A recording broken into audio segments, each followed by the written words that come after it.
Tony's calling in. Oh, is he going to call in?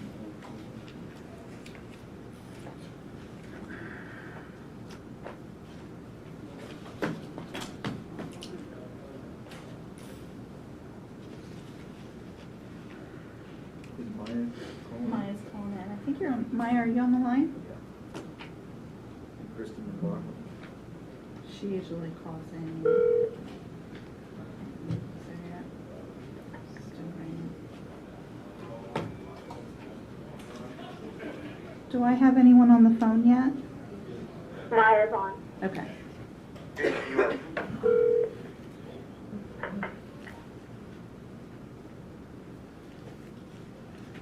Who just called in? I did. Commissioner's there. Okay.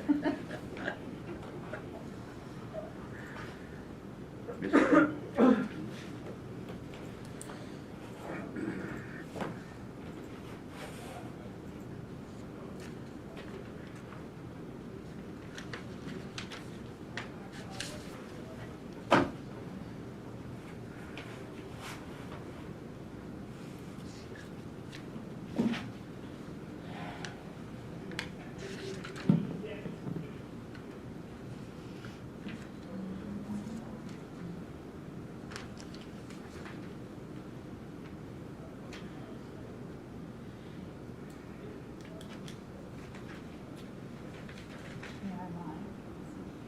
Well,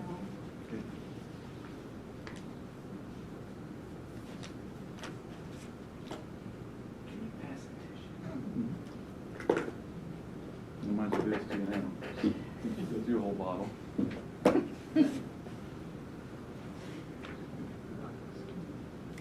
I thought you were coming over here to sneeze. Why are you doing that? Supposed to dispose of the Surely. t-shirt.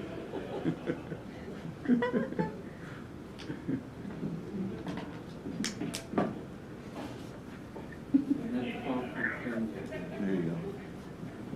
here's the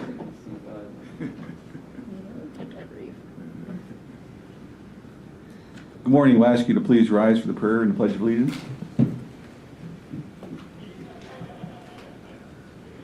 Dear Heavenly Father, we acknowledge our dependence upon you. We are witnessing turbulent times, Lord. We pray for the state of our nation, the hatred as we witness people being beaten, stabbed, and shot senselessly. Police officers ambushed with the worst of society yelling that they hope they die. This is not what we want, Lord.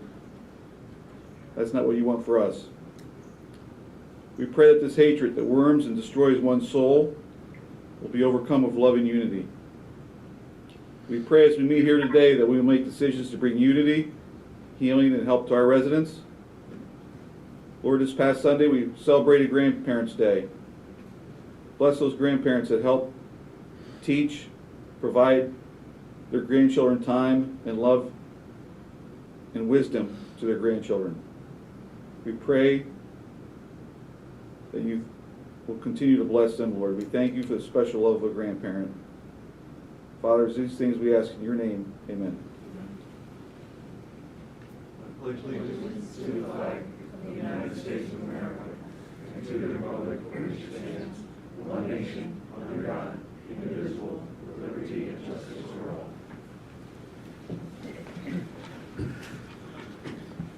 Good morning. We'll convene the Commissioners' meeting at this time. Ask for approval of the minutes of the previous meeting. I'll move to approve. I'll second. All in favor, say aye. Aye. Commissioner, are you with us? Is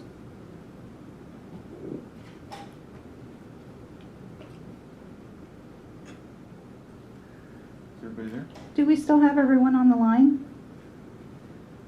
Maya's still here. Okay. I'm here. Okay. We just want to make sure you're still there. I just put it on mute. Okay. Public comment on agenda items only at this time? Okay, hearing none. 2.0 bid openings for pavement parking lot projects. Nikki Gottschall. Yes, we received 3 bids. One from HRI, one from M&M, and one from Hallbaker. HRI's price is $380,973.50.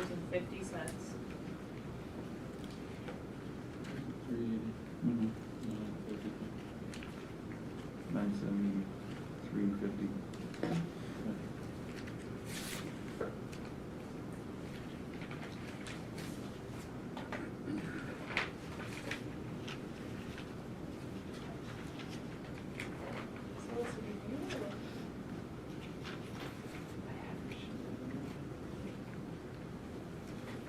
M&M's price is $322,253.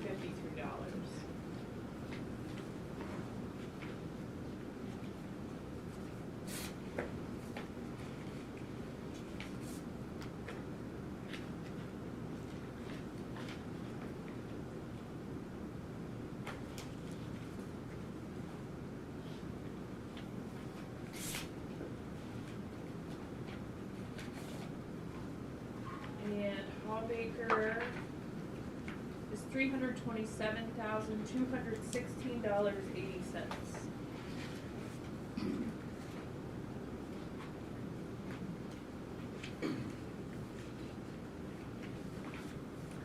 Okay, thank you. I have a quick question for the solicitor. Is this considered a product or a service? In other words, do we take the lowest bid, or is this one that's... I think it's a biddable requirement, so I don't think it's a service. I think you treat it as the lowest bid? Qualified bid. Yeah, okay, thank you. Accounts payable cash requirements report is also with Nikki. Morning, Commissioners. The cash requirements report is just over $1.4 million. Do you have any questions about it?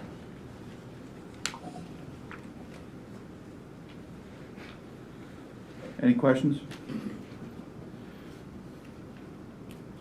No, just to note that over a third of it is RMS, which comes out of the fees we collect at the landfill.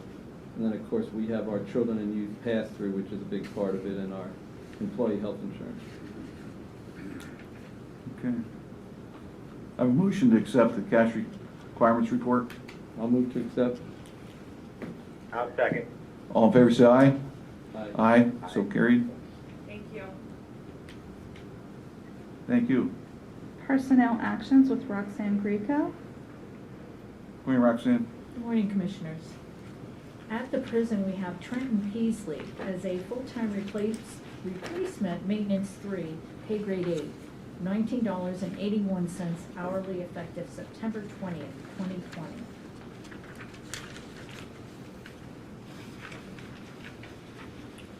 Okay, late day. I have a motion to accept the personnel request. I'll move to accept. I'll second. All in favor, say aye. Aye. Aye. Thank you. And Ms. Greco, this gentleman is formerly a correctional officer at the prison, correct? For about, well, previously before coming to the Yes. county, but we hired him as a correctional Right. officer. So we're fortunate because working Right. in the prison as a maintenance person requires the extra skill you have as a correctional officer to know what to do and not to do with tools, et cetera. It's often hard to find somebody, so that's good news. That's correct. Thank you.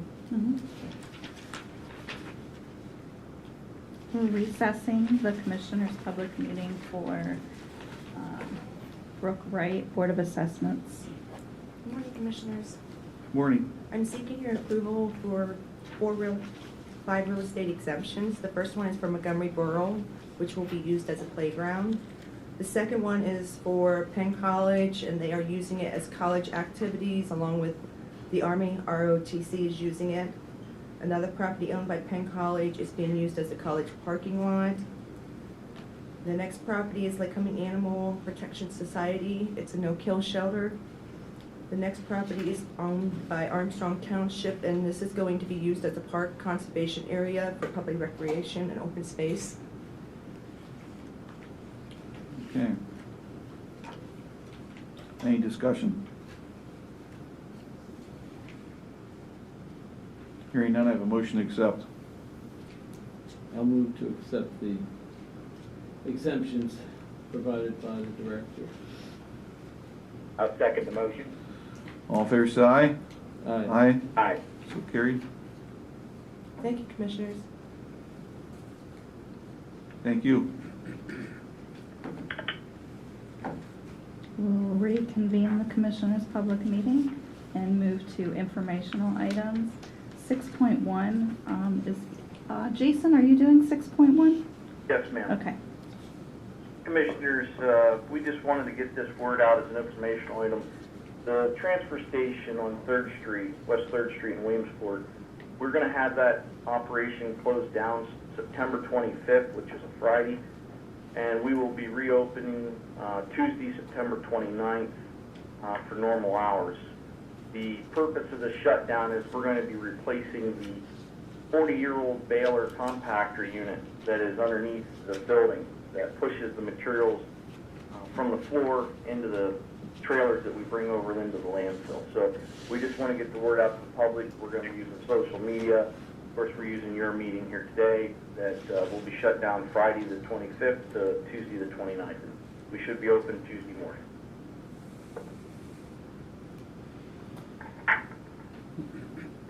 Okay. Jason, you still with us? Yes, sir. Okay, just want to add to what we addressed last week at the Commissioners meeting, the 3rd Street drop-off with recycling. We continue to have problems. We had someone drop a mattress and box spring there the other day. Yes. And we do have cameras up. And talked to the police, and they're reviewing the tape right now. And once we catch these individuals, we will prosecute them. Yes, it's unfortunate because a select few are ruining it for the others that are trying to make the right efforts. Absolutely. Thank you. Yep, thank you, sir. 6.2, Shannon Rossmann. Morning, Shannon. Commissioners. As you know, we have the COVID CARES funding with the $10.2 million, and we've already released a small business grant program. Yesterday, we met with 2 of the 3 commissioners, and we're trying to come up with the division of how much we're going to allot to each organization structure, and what kind of funding allotments we're going to allow. Today, sometime today, the applications for the learning centers, the nonprofits, and the fire and EMS and the municipal applications will be up on our website, or we will be sending them directly to the municipalities. Tentatively, we have some numbers. I know the commissioners are still discussing some of them. We are making allotments, and we'll hopefully have those numbers finalized by the end of the week so that we can put out in a press release what those numbers are. We will be having Zoom meetings. They'll start Thursday, September 17th. The first one will be for the learning centers at 1 o'clock. And then next Monday, we'll have a Zoom meeting for the other nonprofits, the municipalities, and the fire and EMS, so that we can answer any questions regarding the requirements for the grants. One of the main key requirements for these next rounds of grants is you either have to be a municipality or you have to be a nonprofit. And nonprofit means 501c3 or 501c19. Those are the only 2 that are eligible. So fire and EMS can't be a government fire company. It has to be a nonprofit fire company. So part of the applications that we'll be releasing today will require that they document that they're a qualified one of the two 501c3 or C19s, nonprofits. So, you know, one of the things that we missed yesterday when we were discussing the learning centers is that the learning centers are targeted for elementary students. So actually, the number that we've been talking about of 5,000 is probably going to be even lower than that. Right. The learning centers deal with kids from, I believe either K or 1 through 6. I grade. believe the proposals we saw were K through 6. K through 6. I believe, So, yeah. so we've allocated a certain amount, and the reason why we're coming up with sort of some tentative proposal is that we have to get moving on getting the money out. And I think it's worthwhile to just put out there what the tentative distribution is. The municipal, $250,000, fire and EMS, $150,000, school districts, $3,150,000, nonprofits, $1 million, learning centers, $1,500,000, small business, $1 million, county, $1,750,000, and the administration fee to CEDACOG is $200,000. That allocates $9 million, and it still has a balance of $1,231,000. So the reason I think it's important to get it out there is that we need to get the public's input. If there are entities out there that are impacted and you haven't gotten hold of the county planning or Maya, you need to get hold and inquire as to how you can get assistance. And you know, maybe Shannon, it's worthwhile to just give a quick 1-minute review. You can't get lost revenue if you're a nonprofit, right? Review for the public the kinds of things for business and nonprofits, the kinds of things they can try to get, because we got to get this moving so we can get it spent. We don't end up losing it. Right. We need to have basically our funds committed by November. Middle of November at the absolute latest, or our funds will be taken back by the federal government. To start off with the small businesses, you must be a small business. You have to have less than 100 or less full-time employees, or the equivalent in part-time. You must have less than $3 million in revenue. And so if you have a business like that, you would be qualified. There are some additional things, like you can't be in arrears with the federal government, and you can't have bankruptcy and some things like that. And you have to have been in business by a certain time. But for March 1st through December 30th, you can apply for anything that you haven't received funding from some other source for. So if you got rent relief for 2 months, that was only 2 months. You have a number of months left. Tell Shannon to speak into the microphone, please. Sorry. You have, let's say you had rent relief, you got paid for through some sort of grant for 2 months. The remaining months, you could apply for rent relief if you were impacted or had to close or partially close. You could apply for PPE items that you didn't have any funding for. If you had to put up barriers, like at cash registers or at restaurants, you had to buy new furniture for restaurants, you had loss of food, you had to, Jason Fink talked about the, if you were doing the slushies or the takeaway drinks, that only half of that was covered, the other half could be covered under this. There's a number of different things. You could apply for utility payments if you were closed for 3 months. You could apply for your heat. If you had to buy anything, as long as it's COVID related and it wasn't paid for by another source, for March 1st through December 30th. And that's the same for the nonprofits also. Nonprofits, they have to be one of the two 501s. They have to provide invoices. Small businesses, nonprofits have to provide invoices. Basically, anybody but the school districts have to provide invoices. The federal government allows us to give the school districts a certain amount without invoicing. The nonprofits could apply if they have, let's say they have a mortgage on their building. They could apply for the interest on the mortgage, not the principal, but the interest. If a nonprofit or a small business or somebody had to take out a loan specifically during that time frame in order to get through, that might be paid for depending upon what the loan was for. There's many different things. We just can't do loss of revenue. That is not a clear item. And if we try to do that and the government said, no, we don't agree with that, we'd have to pay it back. So we'd have to go back to the entity to get the money back, and it'll have already been spent. So, Well, or the county would be liable for the Yes. money. So Yes. in other words, we can't do anything which is not clearly within the guidelines, which is why Exactly. you have to be either a 501c3 or a 501c19, Exactly. which is a veterans organization. Yeah, so any of the veterans organizations that, we can't do the loss of revenue, but if they were closed for 3 months and they had food loss, they had utility payments, like for their electric, for their gas, their propane, if they had TV, mortgage interest, TV. We can't do water and sewer payments because we can't reimburse a government for lost revenue either. And that, basically any utility that's water and sewer is almost always going to a government entity.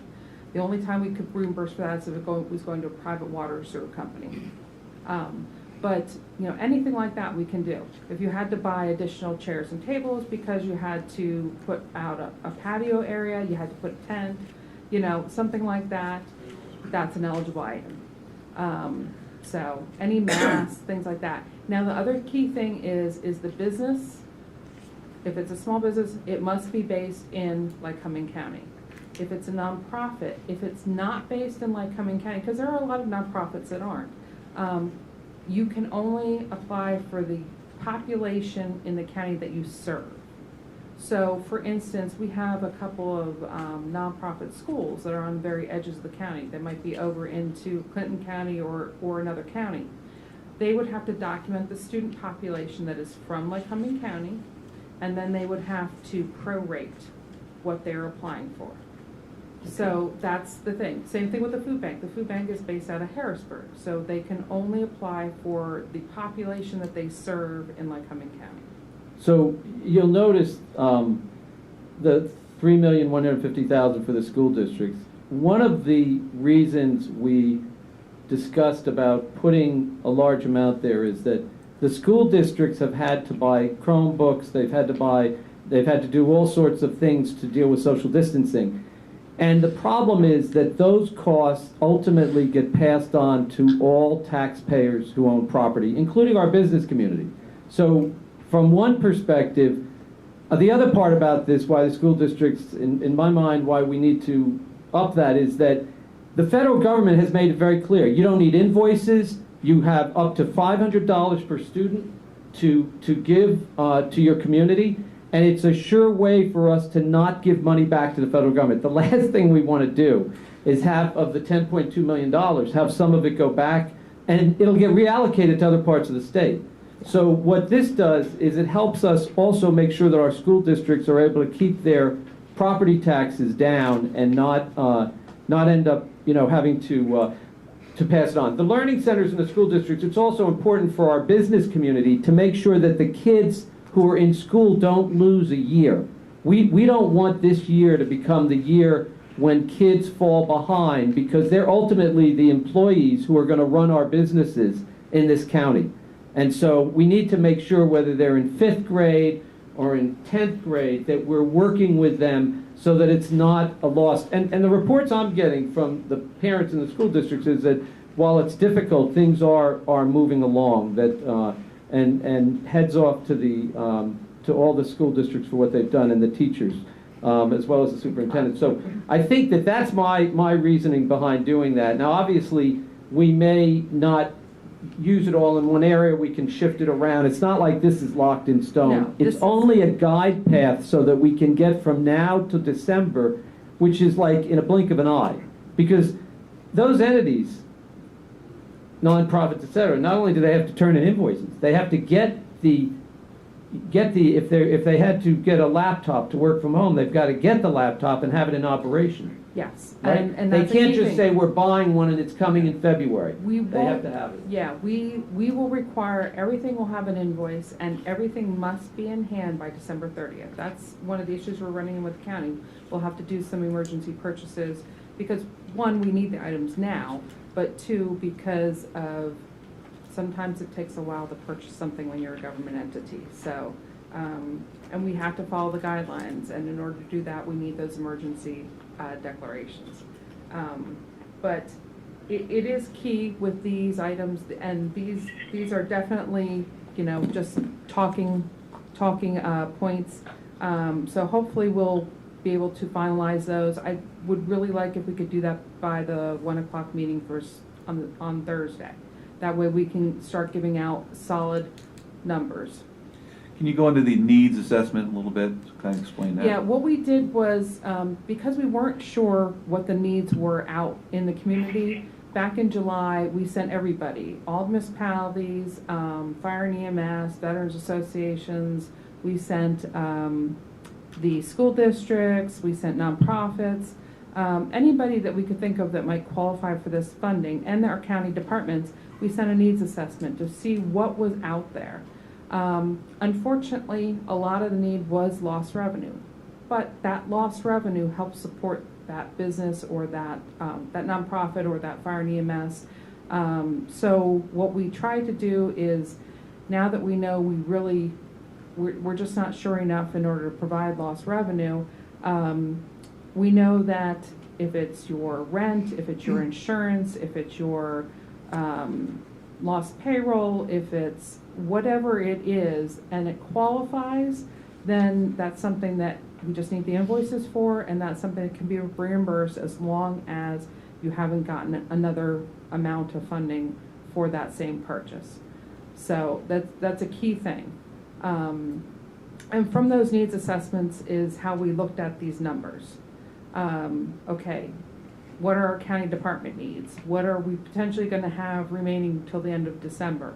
What are, we had a lot of people that were reallocated from what they normally do to cleaning, to disinfecting, to building, you know, there's a run on plexiglass, and you can't find it anywhere.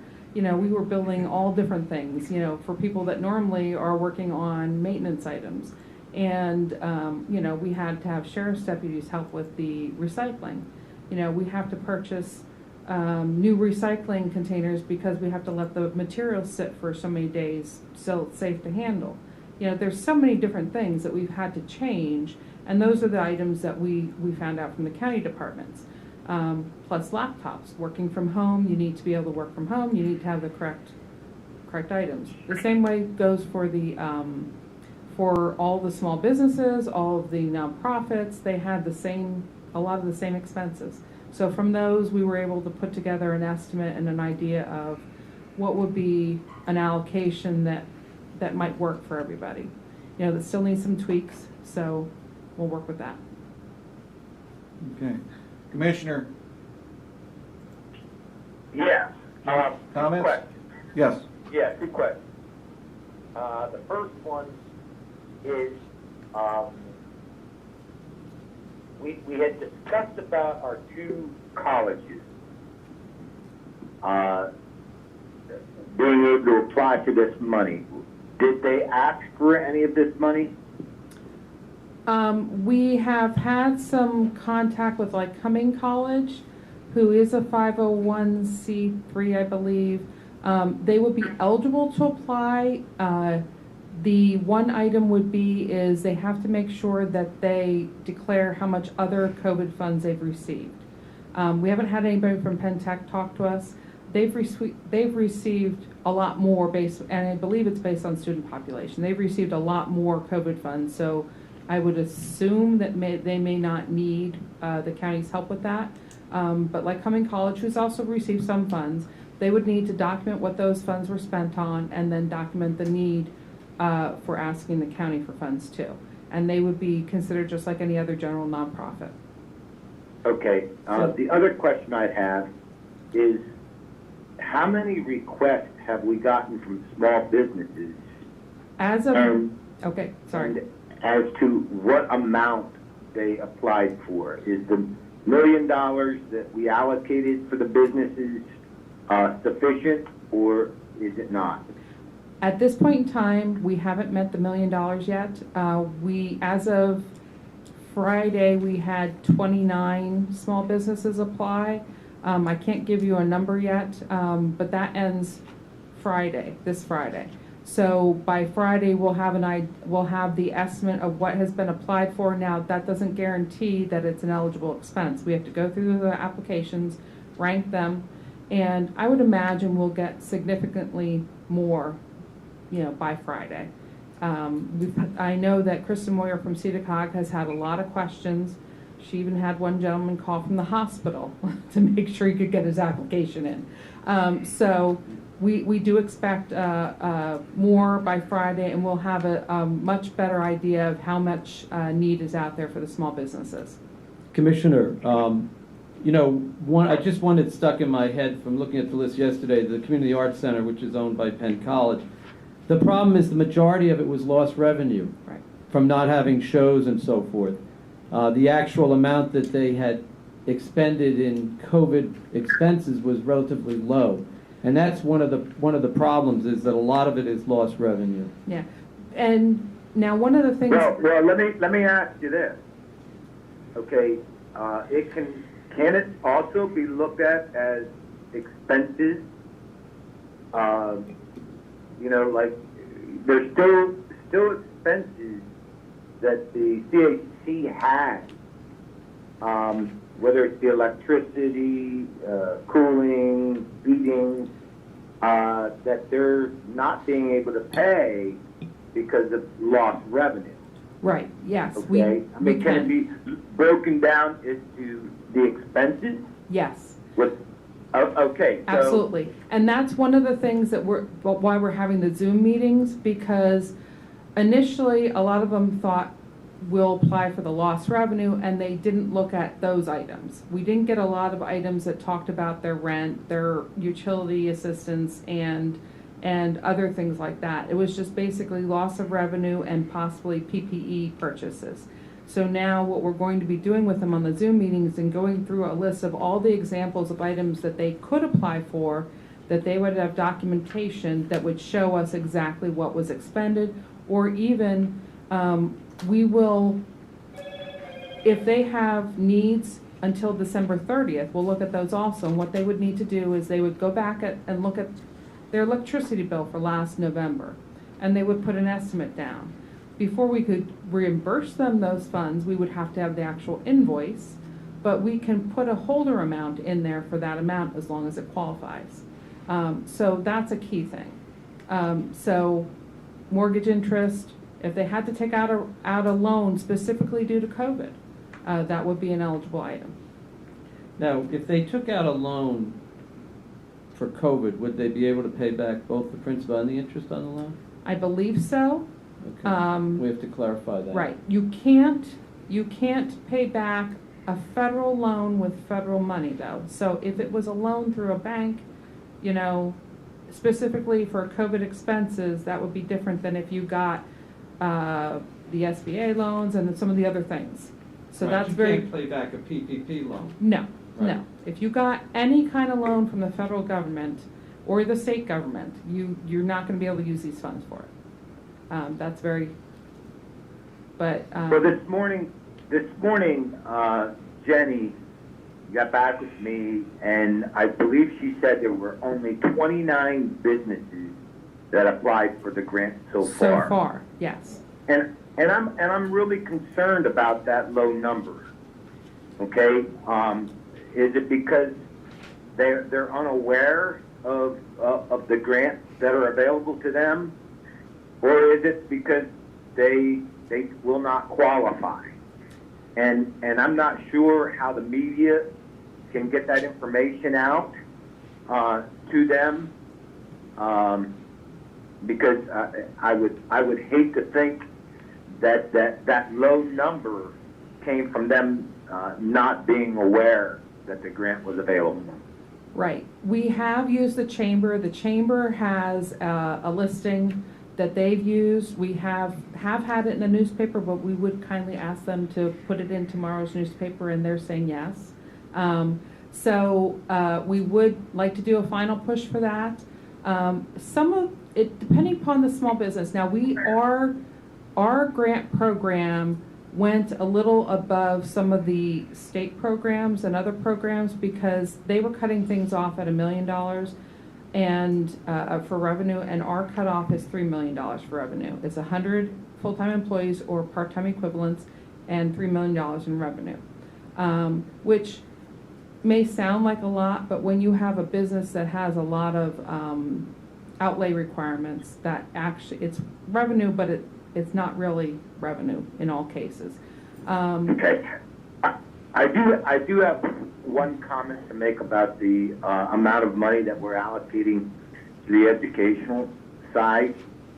I do understand Commissioner Maravito's concern and observation that by funding the school districts at $3.1 million, it could absolutely help reduce the increase of taxes that they may be requesting for 2021. But one of my concerns, whether it's through the school district or through the learning centers, is that we have a huge responsibility on how we allocate our money, but more importantly, the final outcome. Did we spend it in a way that provided the results we wanted? Okay, and let me give you an example. If we fund the learning centers, the 1.5 million, I believe it was 1.5. Correct. And it only gets them part way through. Okay, solving some of the challenges that parents are facing with their children. And then it's over. Did we kind of like start to rebuild a car only for it not to work in the end because we didn't have enough money to buy the engine? That would be a mistake. And to me, a total waste of money. And I think we have to really consider this.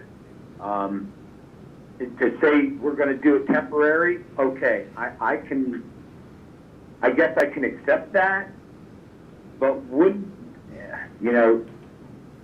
the inevitable is that I believe that the children have to get back to school in classes, period. And by doing so, we could free up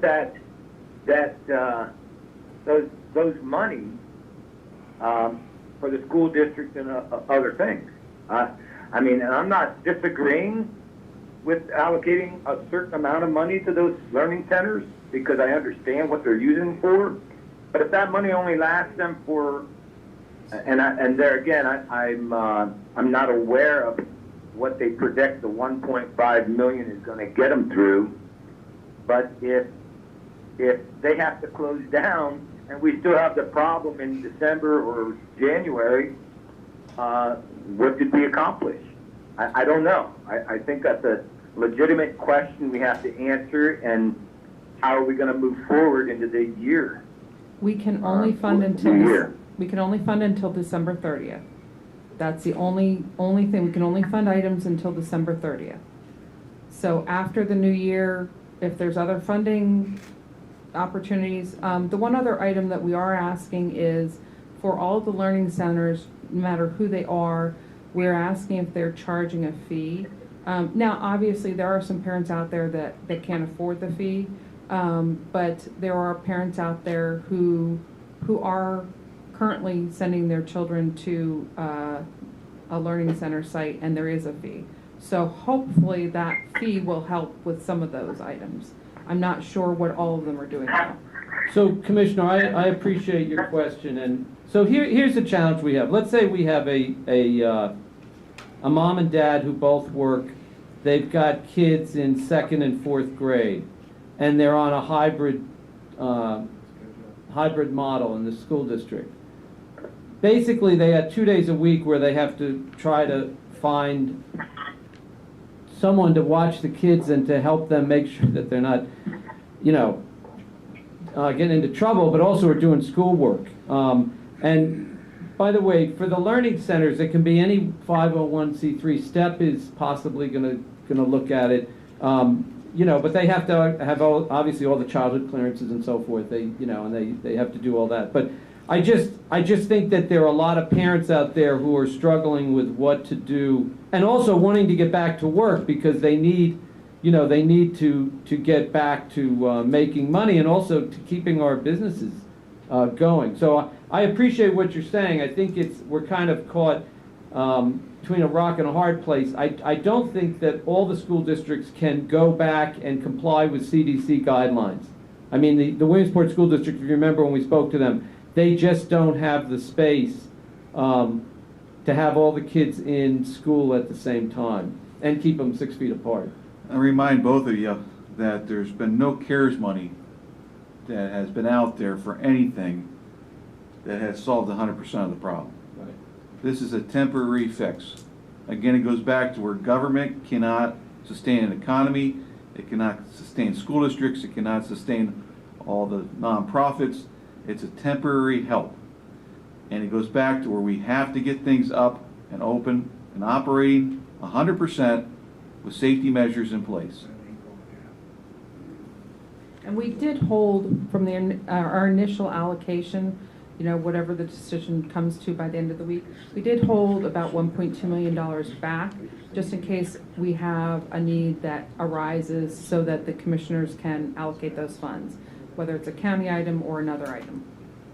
See, in some ways, I believe the learning centers enable us to get people back to work, because what they do is they help the parents be able to know that their 2nd or 4th grader is somewhere safe during the time that they're working. And that,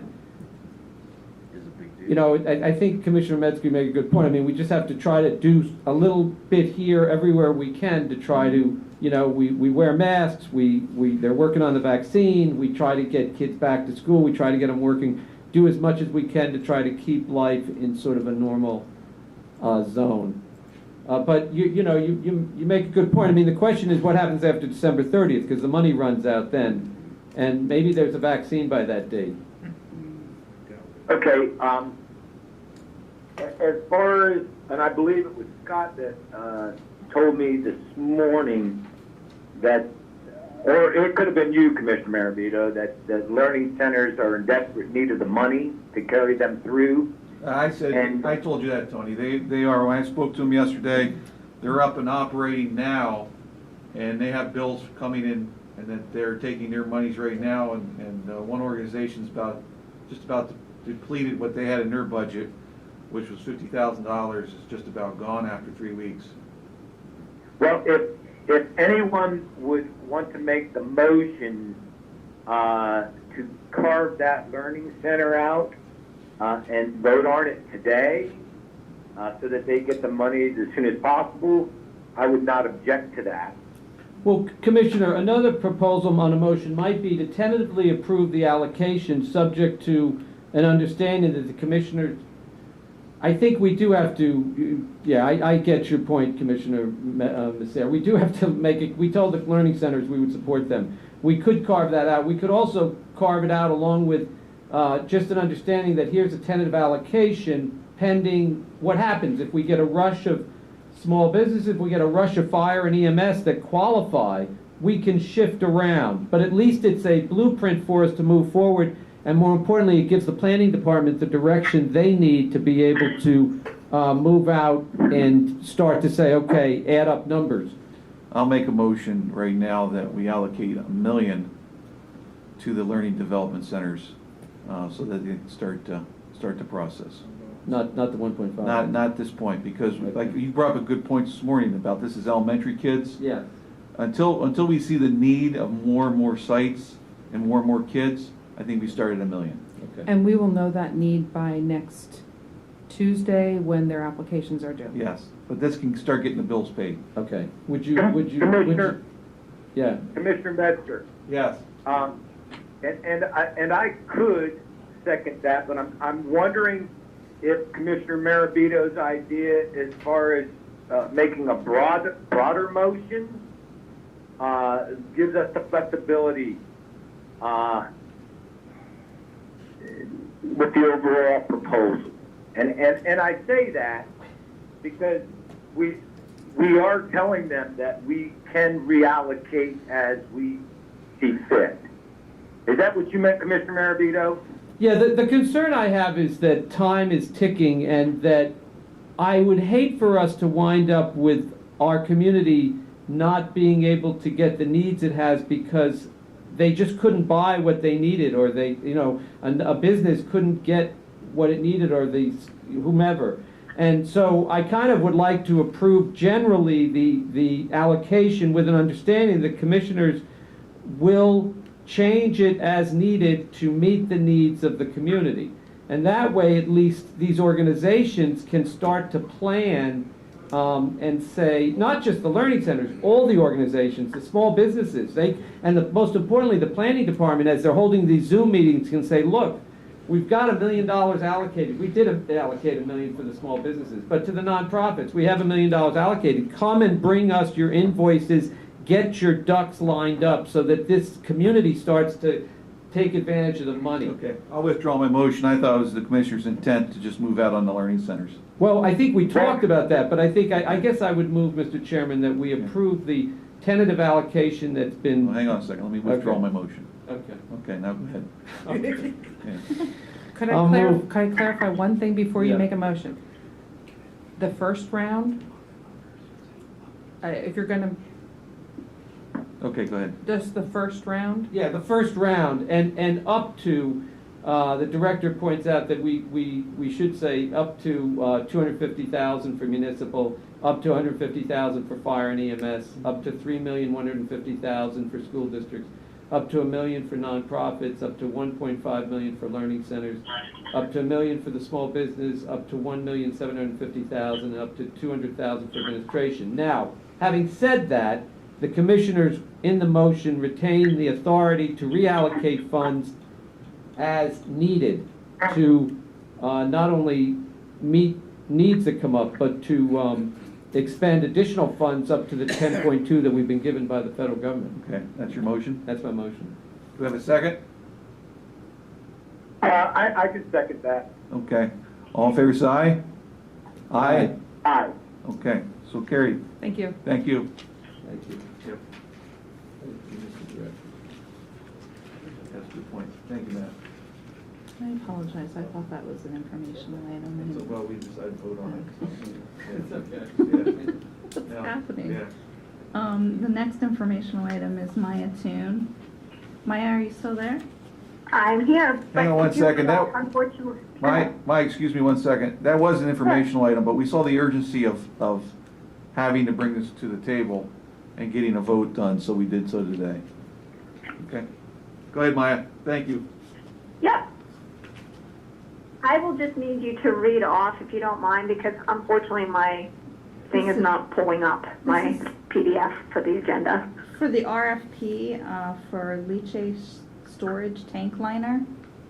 Okay. Yes, RMS is going to be requesting proposals for a new leachate storage tank liner with leak detection capabilities. This is to replace the existing liner, which is not to repair the current liner, but to replace it. This will be a lump sum bid and is also a design-build approach. The lifespan on the liner is anticipated to be 50 years, which is in accordance with DEP permit conditions. And we have been working on this for months, including myself, RMS, the solicitor, and Barton Lagutis, who's the engineer who has helped draft the documents. Okay, thank you. Here's the question. What is the guarantee of the liner? And does it fall within the allowance of leakage that DEP has set? Yes, it's 50 years. The lifespan has to be 50 years, and that's in accordance with the DEP permit conditions. And it also has to have a 15 gallons per day leakage, which is the maximum daily discharge rate, a part of DEP as well. So it has to comply with that. And you said 15 gallons? Yep, per day leakage is the maximum daily discharge rate. Is Jason on the phone? Yes, sir. Jason, wouldn't it be more prudent of us to see if DPE would go to 100 versus 15? Because, I mean, 15 gallons is not a whole lot. Well, sir, it still falls in the fact that it's considered a tank. It still falls under that same verbiage of its definition. And once this bid comes in, any and all bids that we receive, we have to then move it forward to the department for an approval because it'll be a permit modification. So there's going to be quite a review process, but unfortunately we don't want the tank to it's a maximum of 15 gallons. And I think we'll be in good shape, but unfortunately, to my knowledge, we're not going to be able to change that requirement, sir. I think this is just with past experience. And I really think we should be lobbying DEP to increase that maximum leakage to 100 gallons. And I think that they would be willing to do so. After, they've been with us through the whole process. And I don't think it's an unreasonable request. So, Commissioner Masser, one concern we may have, which was just brought to my attention, is that we have ongoing litigation about the tank, and changing a course at this point might impact that also. Correct. So we may sort of be on a path consistent with what we are saying in our litigation, and that is probably why we are continuing to stay on that path. Well, but understand this, Commissioner. The original design said a tank. Yeah. Okay? We are not following the original design now. That's one argument. Two is the fact that we had a guarantee from not only the designer, but from the builder, okay, that it would not leak, period. And you see the consequences of that language. We're what, 5 years now? And we're unable to use that tank because of its leakage? 7. And Yeah, 7 years. right, and presumably. Okay, but my point is, Yeah. so what happens if it leaks more than 15 gallons? Well, this is only an RFP. This is an RFP that we're putting out for bids, and so we can see what we get back, and then we can reject them all if we want. Sure. But I think we're all agreed that the reason we went into the lawsuit is because we believe that the entities we have sued, and the entity Lobar did not do what they were supposed to do. So at this point in time, it might be good for us to just get the RFP out there and get the cost of that, so that we can also make sure that we get reimbursed in our ongoing litigation for whatever that is. If you get my drift, Commissioner.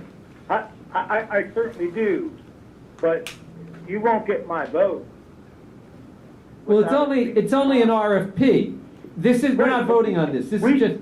But if we're putting an RFP out there that says 15 gallons, okay, then we're making a mistake.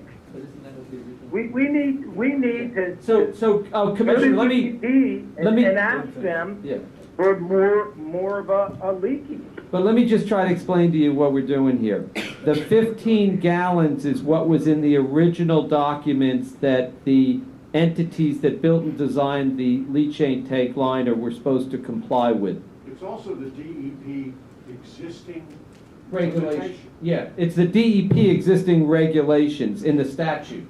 So we are basically just saying we're complying with the DEP regulations in the statute and saying to the entities that we are suing, listen, you were supposed to do this according to these statutory regulations. And now it's costing X amount of money because you didn't do what you were supposed to do. Jason, Yes, sir. if this was not considered a tank, correct? Then what would be the allowable collection of gallons? Hey, Commissioner, Yes.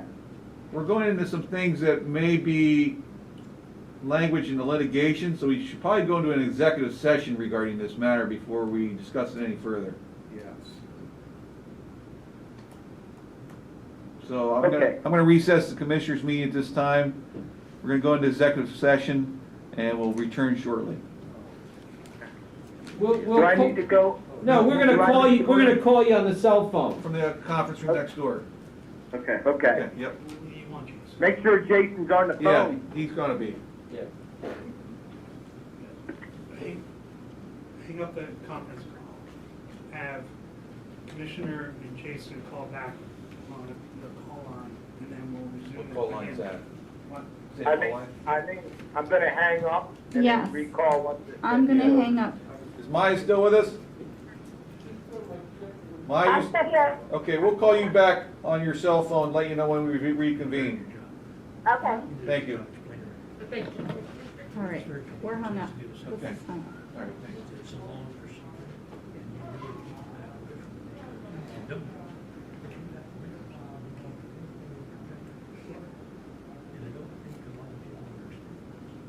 Well, there's so many streams of funding that it's like, and people need the funding, but we have to make sure we cross our T's and dot our I's. Yeah, I think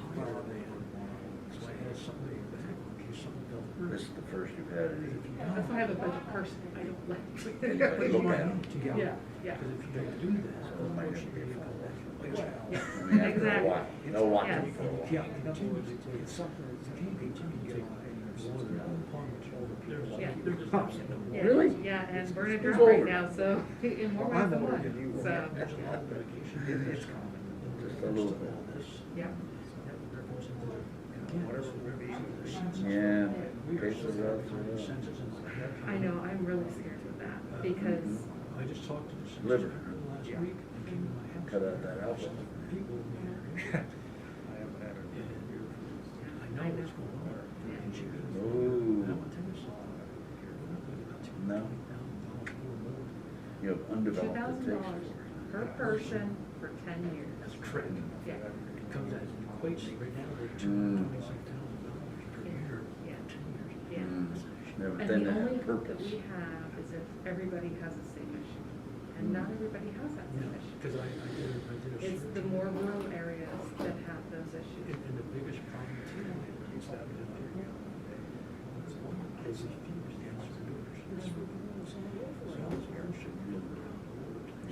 DEP has that. No, we still have expensive, regardless of who you are. We still have Supposed to be a expensive. containment, And people don't. not a sprinkling. Thank you. But, you know, I understand he's not wanting to get locked in. 15, but it's not the county that's getting locked in, it's the supplier of the device that is guaranteed. Oh, no. And that's what they're dealing Yeah, with well, and we've been this trying to litigation. changing the rules. We think we can do one thing and then they change the rule. The and then- committee, yeah. They aren't gonna decide it today. It'll drive you nuts. I'm just happy I'm But living in that's Montgomery right, I've County got and till not where I used to live. 10:24 on my meter, It's a lot nicer up here. or 11:20. You just have to, Did you? Yeah. Parked and walked a little further. That's right, that's right. I parked by Aquarius because I have a water sample being tested. I just got a few minutes, I have a meeting to go to here in 10 hours. I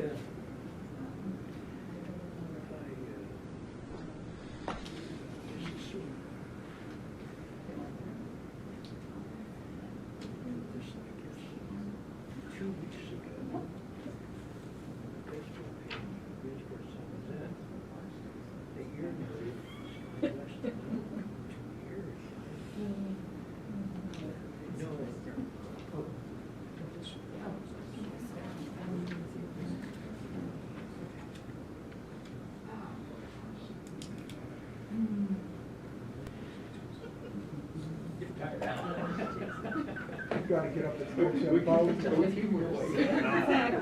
you get our age. Hey, what's this our stuff? It's a good thing you're here, sure, so we're not on the phone. Then I can call that. Yeah, then you can call back. Oh, my God.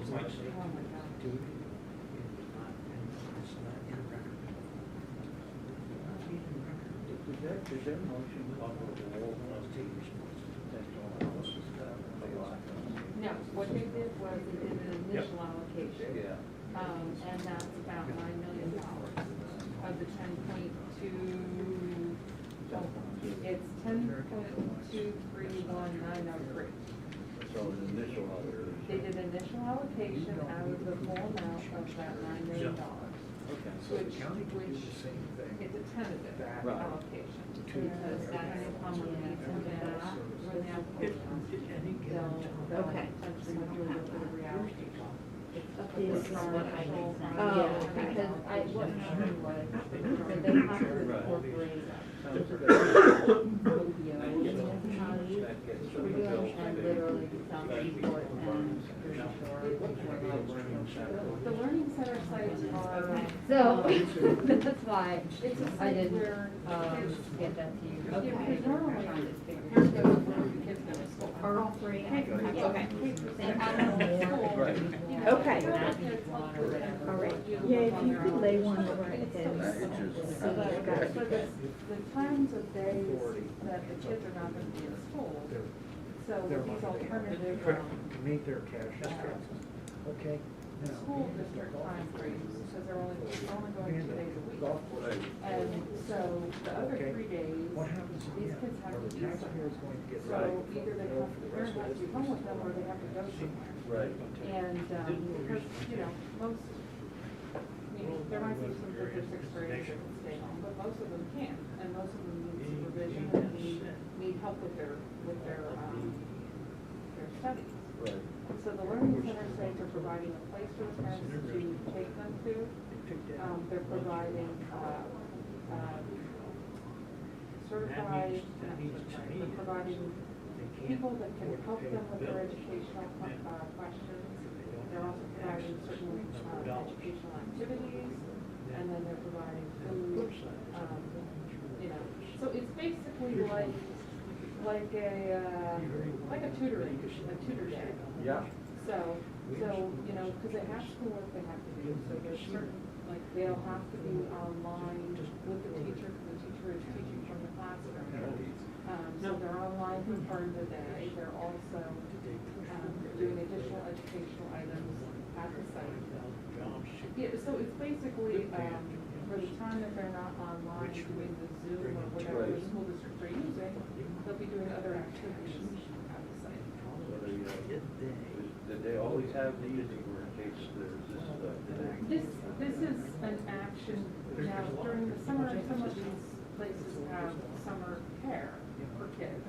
But this is specifically because of the you know, people that both parents work, or you only have a single parent, that parent has to go to work, and what do they do with their sixth child who needs help, who needs, you know. And it's kind of, you know, we have some people that are working from home yet, but how are you working and monitoring your child and trying to help them with schoolwork while you're practicing? I thank God my kids work. Well, yeah, where the school districts obviously are all board with the minors.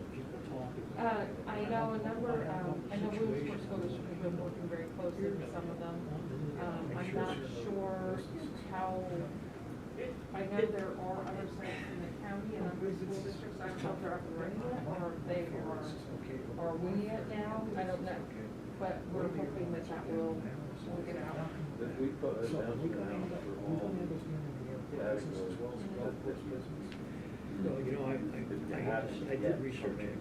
how did they do it? Did they come? Yes, they were profitable. Flip side. We have the website, the COVID on. That's fine. They can go to the website for the applications. It's Well, they were profitable over there, to where I just got to picture their britches with that. It's very unique how things happen. And now that's where the small business grants On there, that's where by the end of today, the other grant applications will be on there. And that's where we're gonna put advertised. Center County went up over 200 into But Well, I can tell you a precise number for a second. Them Barone, and they are, Cumberland County's the other one's been taken pretty bad. okay. Back on the 30th. Yeah. as soon as I, You're at that as soon line as right we there. get them up there North today, Central. and That's all the as ones soon as in I our think area. we're working on a press release, So we'll send it today, out. as of last Yeah, night, I'm off tomorrow and it works Thursday. scratched all my numbers together. Yeah.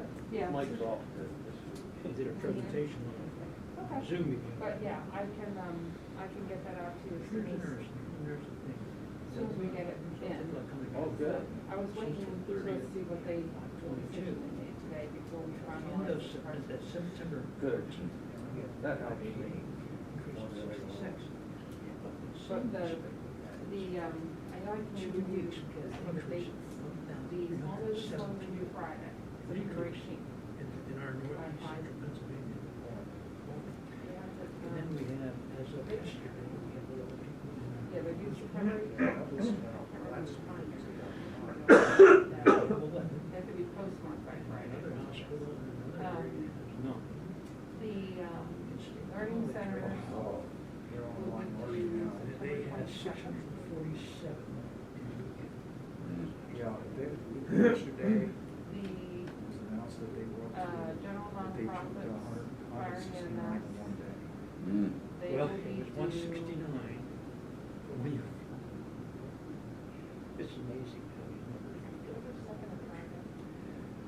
In 3 days, a 3-day period. You have a bonus on October October 7th, 2nd. Yeah. 47. And they have expelled the Right. Yeah, students. October 2nd. They were getting much better. So that, we know the learning centers have the small businesses know very much about the most immediate need. We want to get them all Yeah, back. when school's all back to normal, you know They what, should know that that. ain't happening. As far as I those watched who are already in the seen classes, this or, football. you know. Well, all that can help me Yep. get it out. Yeah, so as soon as I get the press release, I'll let you know. Then you'll be They've getting got mixed news together soon next on on Twitter. They're telling everything that this is the way we want it.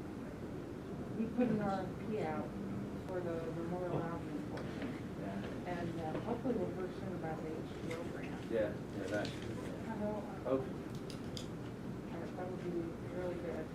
And we hopefully we'll be putting another RFP out for the relief wells.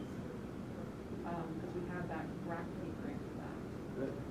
And I know the consultant's working on the finalizing of some background stuff that has to be done before we can put that grant back out.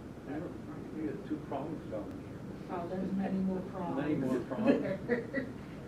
There's many more rabbit holes. Oh, no. Oh, yeah.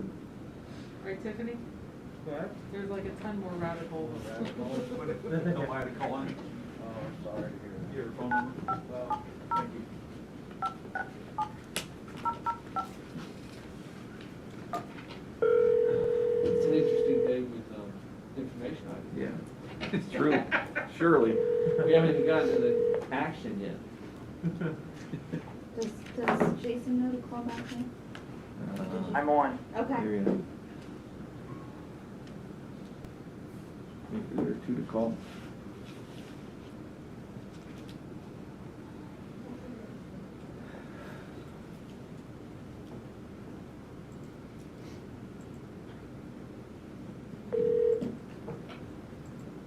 Hello, it's Maya. Hi, Maya. Hello. Thanks for Commissioner Sarr.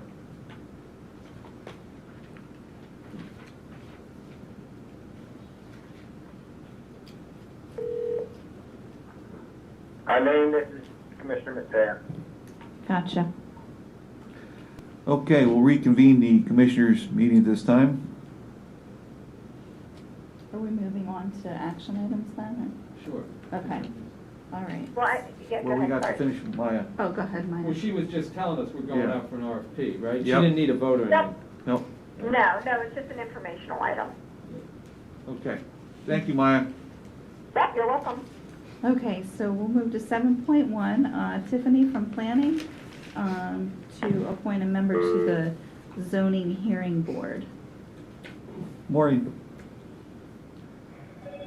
Good morning, Commissioners. This is to appoint Ronald Andraka to full-time zoning hearing board member. Ron will complete the term of Lloyd Forsey, who retired after 22 years of service in July. Rom's term is set to expire on December 31st, 2020. Okay. I have a motion to accept the appointment. I'll move to appoint. Mr. I'll Andrew. second that. All in favor, say aye. Aye. Okay, thank you. Thank you, Commissioner. And we want to thank the gentleman who served for 22 years on the zoning hearing board. Can you just one more time give us his name? Lloyd Forsey. Lloyd Forsey. Okay, Okay. thank you. 7.2, Shannon Rossmann to vote on the amendment to agreement with Larson Design Group. Good morning, Commissioners. Morning This again. is, Larson Design was putting together a preliminary subdivision plan for us for the properties at White Deer Golf Course that we would be interested in selling for development at a future time. Unfortunately with COVID, this got a little hung up. So they would be doing the finishing work for that, putting the pins in and finalizing the surveying work. And then we would be set if the commissioners ever want to move forward with that property. Okay. Any discussion on action item 7.2? Hearing none, I have a motion. I'll move to approve the amendment extending the deadline. I'll second. All in favor, say aye. Aye. Aye. So carried. 7.3, Maya Toon, reject all bids received for Lycoming County 3rd Street Plaza derivative repairs. Yes, we're rejecting bids for this particular project due to the cost of the bids. We are now going to defer that project to 2021. Okay, I have a motion to accept action item 7.3, to reject all bids. I'll move to reject all bids. I'll second. All in favor, say aye. Aye. Aye. Aye, so carried. 7.4, Maya Toon, this is to vote on the 5-year agreement with Diacon.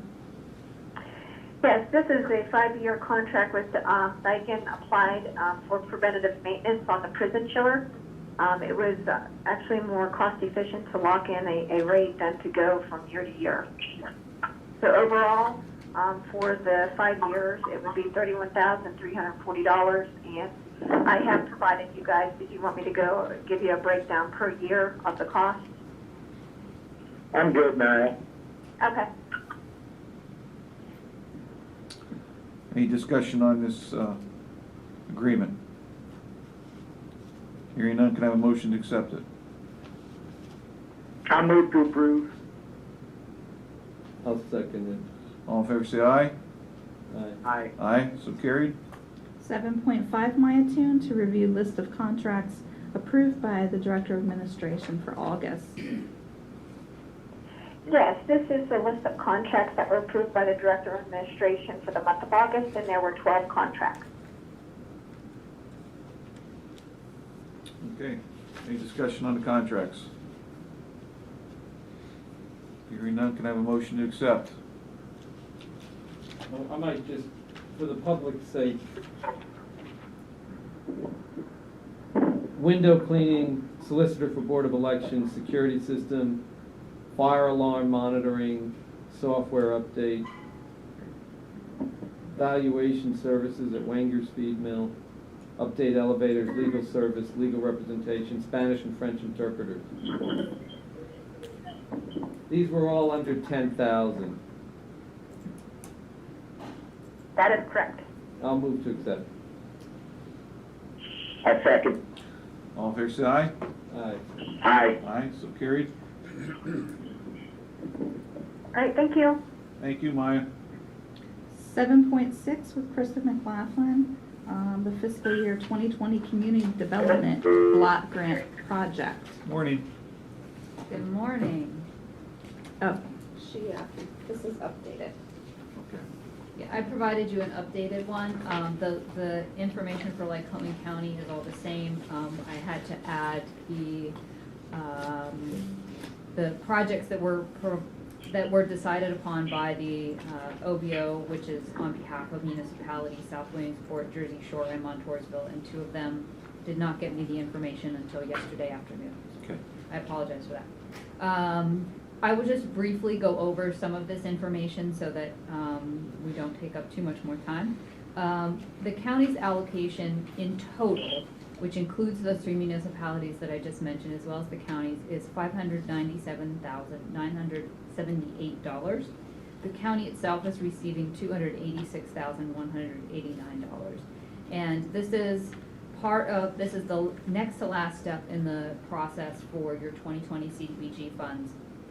We had the first public hearing, we had a project review, we had applications being received through the end of June, I believe, or the end of July. And then I took those requests for funding and went through the criteria that is listed on here, specifically whether they're eligible and whether they meet a national objective, and then some other criteria that go into whether it's really the best use of the CDBG funds. So the two projects that I'm recommending, the first one is the West Branch Regional Authority, and this is for regional sewer lateral reconstruction. I am recommending $140,500 in 2020 funds, and this will assist in Muncie and Montgomery boroughs, Clinton Township, as well as Muncie Creek Township. I am also recommending the Center for Independent Living needs a rooftop air conditioning unit, and I am recommending $99,189 towards that project. We also received two applications from Muncie Borough. One was actually covered in the 2019 allocation, so that project's already being taken care of. The second one is for building accessibility. At this time, I'm not recommending 2020 funds be used, but it's a very small cost that I think it would be a good project for, in the future, potentially rebudgeting funds if something comes in over budget or we need to move money around. STEP Inc. did apply for $100,000 to continue their Homes in Need program. This is something we've done many, many years. I've been with CEDARCOG for 8 years, and we've always been doing these. And some years we kind of skip a year, just because there tends to be kind of a point where they have way more funds than we can spend in a timely manner. So right now they actually have $230,000 currently unspent of funds, so probably till they work through that, we'll be into 2021 cycle, and so we would consider that again at that time. And lastly, the Greater Lycoming Habitat for Humanity requested funding to purchase lots for owner-occupied single-family housing in the Brodart neighborhood. However, because this is located in the city of Williamsport, we can't use CDBG funds from the county towards that project because Williamsport gets its own CDBG money. And I did let them know that. And then lastly, administration, which is a total of 18% of the contract, that is $99,300, and that goes to the administration for not only Lycoming counties, but also Jersey Shore, South Williamsport, and Montoursville boroughs programs. I also have 3 projects that those municipalities chose. Jersey Shore Borough is going to be doing curb cuts, and that is an allocation of $79,450. Montoursville will be doing curb cuts, which is $81,726. And South Williamsport will be putting its funds into slum blight, which is $97,813. And so the last page, page 4, which is on the back of the 2-page packet, is the action items, and that actually goes through each of them, and I won't read them unless you prefer me to. Good. Okay. So on the request for the sill, Yes. I noticed you put in more than was requested, Yes. and was that due to prevailing wage? There's a or- number of reasons. One, I will be clear, and I have let Center for Independent Living know this, and it will be reflected in the application as well as the eventual agreement with the Center for Independent Living.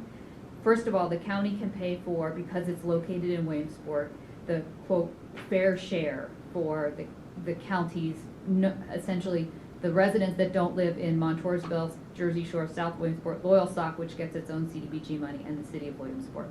So that percentage is the county can pay for 51% of the total project cost. So the actual amount that will be going towards the Center for Independent Living will be 51% of the total project cost up to that amount. Obviously, if the cost is much less, it would say the cost ends up being $50,000. You'd pay for a little bit over $25,000 as opposed to the entire thing. A couple reasons why. So they did request $50,000, but that included a match. So the actual project cost is closer to $100,000.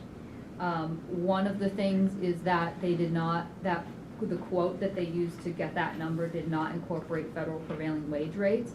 And on building projects, we typically see at least a 30% increase in the cost. So that is taken into account. In addition, on this particular project, I have a feeling the Separations Act will apply, which means we could have, I would suspect, up to 3 prime contractors, a general contractor, an electrical contractor, and an HVAC contractor. So that obviously, each one of those are charging mobilization costs and things like that, so that can increase the cost as well. And then you do see on the very top of the second page where it delineates what the delivery costs will be. When those requests come in, and you can see as well with West Branch Regional Authority that we give them a little bit more than what they requested, is because when those requests come in, they're not incorporating the delivery, which is the environmental review costs as well as the DBRA, which is Davis-Bacon Related Act. So that's the Federal Labor Standards Compliance. Thank you. Sure. Okay. Any further discussion? A motion to accept action item 7.6, Community Development Block Grant Project Selection. I'll move to approve. I second. All in favor, say aye. Aye. Aye. Aye. So carried. Thank you very much. Thank you. Have a good day. You too. Commissioner comment?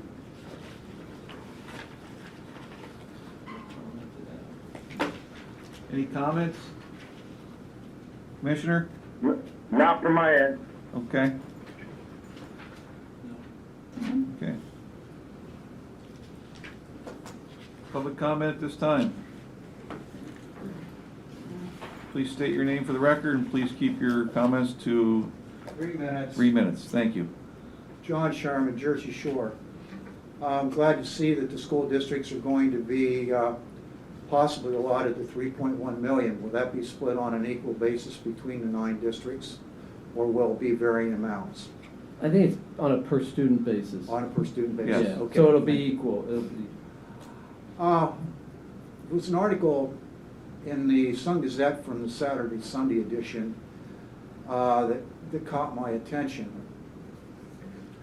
It's titled, Airport Officials Discuss Service Options.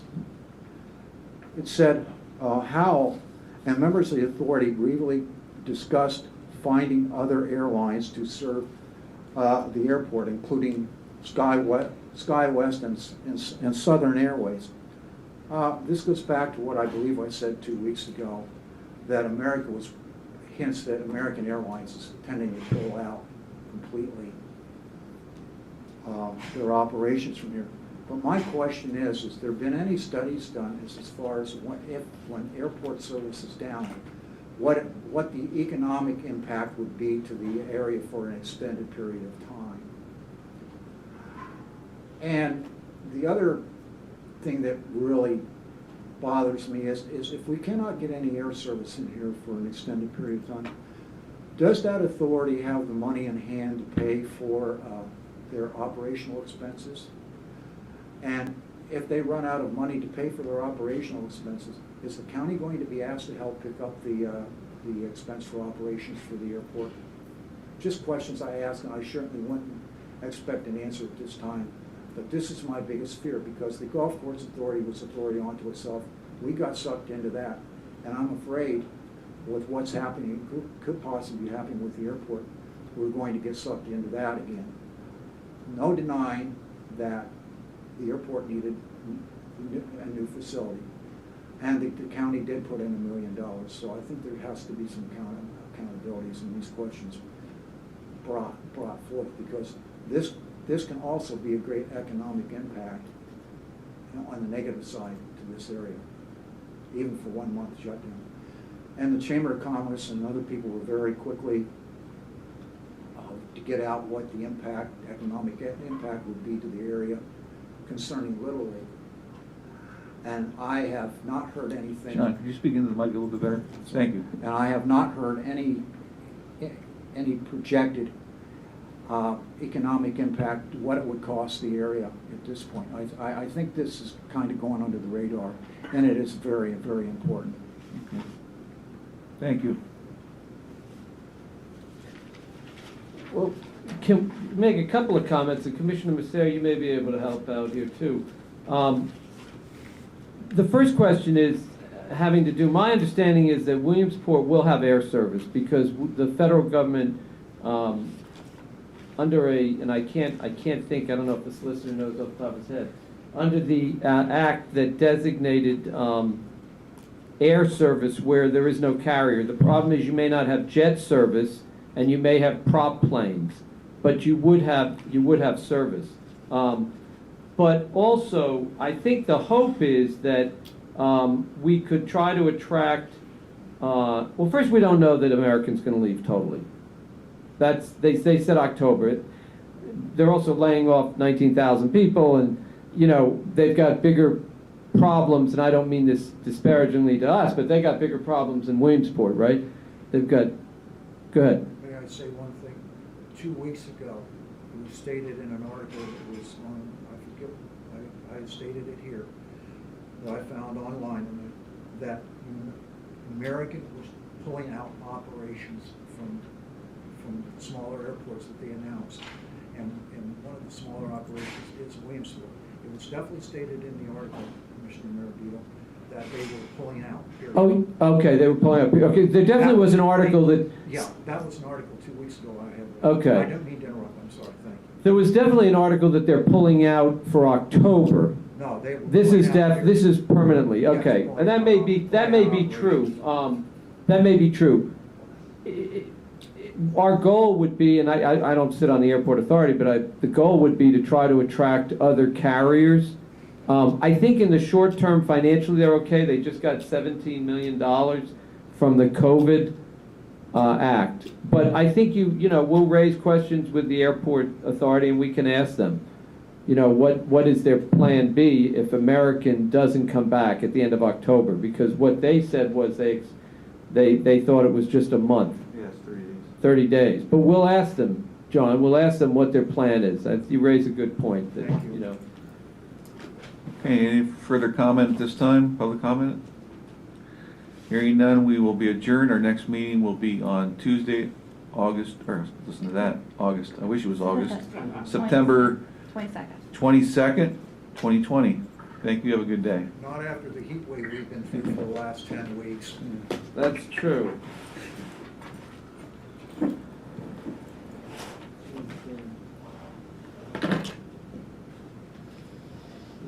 I was going to try to see if we can move up maintenance. Thank you.